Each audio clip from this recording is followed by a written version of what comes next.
बच्चों, आज हम पढ़ेंगे वाष्पीकरण के कारण शीतलता।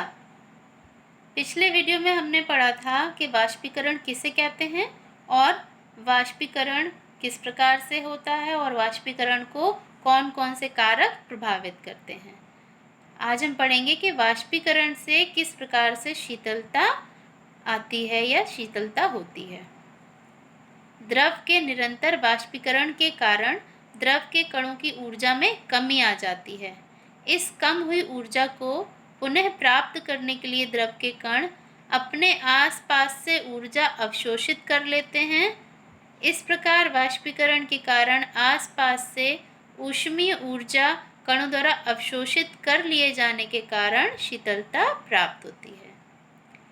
बच्चों, हमने पढ़ा था पिछले वीडियो में कि वाष्पीकरण किस प्रकार से होता है। कहीं पर भी कोई भी द्रव होता है वो सामान्य तापमान पर निरंतर या धीरे धीरे वाष्पीकृत होता रहता है। तो वाष्पीकरण के लिए भी जो द्रव के कण हैं उन्हें ऊर्जा की आवश्यकता होती है।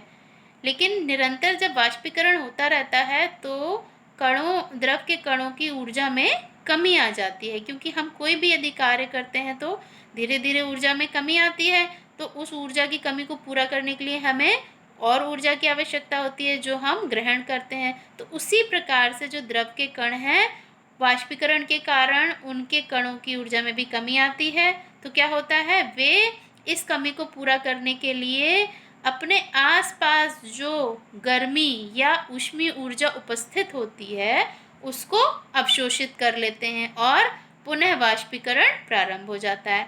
तो यही क्रम लगातार चलता रहता है और जो जहाँ पर भी द्रव है उसके आसपास जो गर्मी या ऊष्मा है वो ऊष्मा किसके द्वारा अवशोषित कर ली जाती है, द्रव के कणों के द्वारा।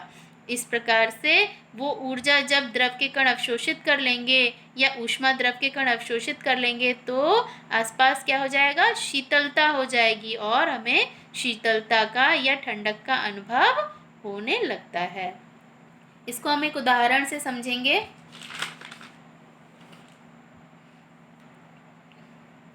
गर्मी के दिनों में शाम के वक्त हम खुले स्थानों पर जल का छिड़काव करते हैं। जल के वाष्पीकरण के दौरान कणों द्वारा आसपास की ऊष्मीय ऊर्जा वाष्पीकरण होने के लिए अवशोषित कर ली जाती है। इस प्रकार हमारे आसपास ऊष्मीय ऊर्जा कम हो जाने के कारण हमें शीतलता या ठंडक का अनुभव होता है। आप सब जानते होंगे कि जब गर्मी के दिन होते हैं तो शाम के वक्त हम अपने घरों के बाहर या छत पर खुले स्थानों पर जल का छिड़काव करते हैं। क्यों करते हैं? क्योंकि हमें ये पता है कि जल का छिड़काव करने से हमें ठंडक महसूस होती है ना। लेकिन इसका कारण क्या है? उसका कारण है वाष्पीकरण। कैसे?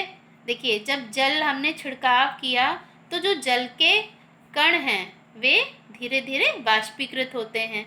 तो जब वाष्पीकृत होंगे तो उनके कणों की ऊर्जा धीरे धीरे कम होती जाएगी।